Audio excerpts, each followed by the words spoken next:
Otis, the elevator maker, hoping to rise above the gloom in commercial real estate. The lift company reporting an earnings beat, but seeing new equipment orders decline in China. Joining us now with more, Judy Marks, Otis CEO, alongside Yahoo Finance's executive editor, Brian Sozzi. Great to have you here with us this morning, Judy, and thanks so much for taking some time here on the back of the earnings results here. If there are any catalysts that kind of stick out to you from the quarter, what would you really point to?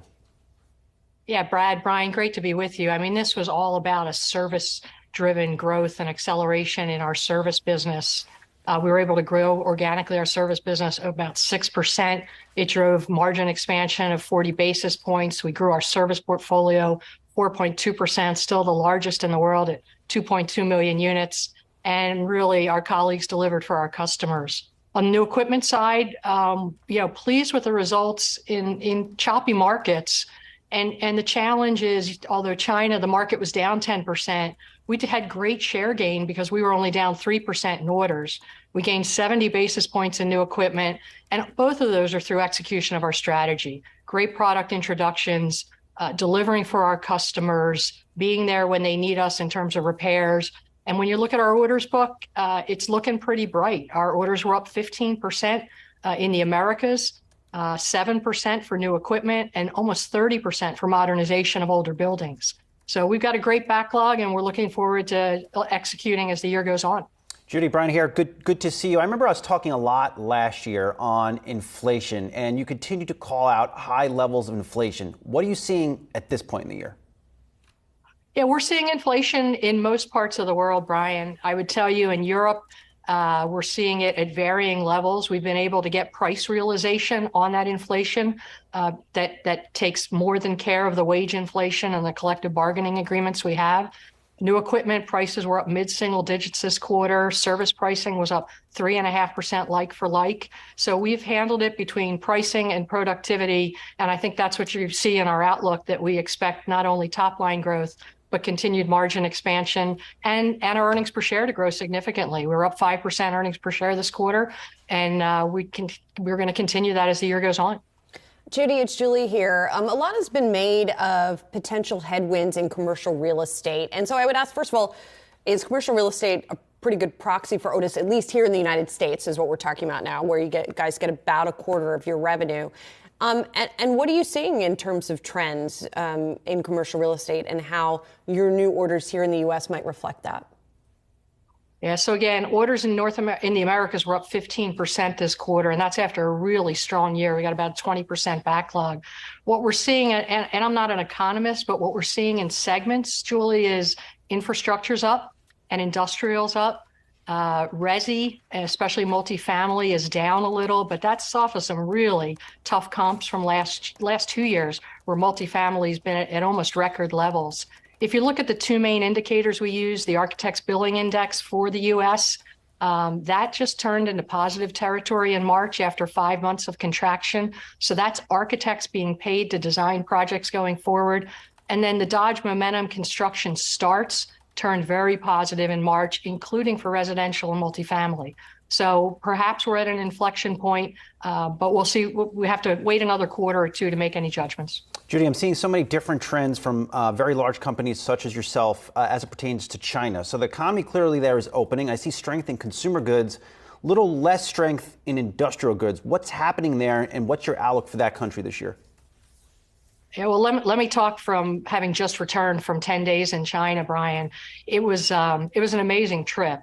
4 cities, and had the ability not just to talk to customers and colleagues, but also to government officials, party representatives.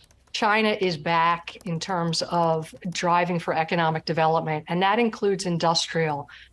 We had a really strong quarter considering how the market was down, and we anticipate real estate, especially with the state-owned enterprises, in the second half of the year to be much stronger. So China will move at a pace that you don't see elsewhere in the world. And again, it was up in industrial, it was up in commercial in the first quarter, and in infrastructure. So when residential comes back as well, and the others continue to move, especially in the tier 1 and tier 2 cities, with the sales coverage we have and the products we've introduced in China, we're expecting a strong second half recovery. How does the services requirement on the new products that you introduce differ from the legacy Otis line that's already installed within a lot of real estate?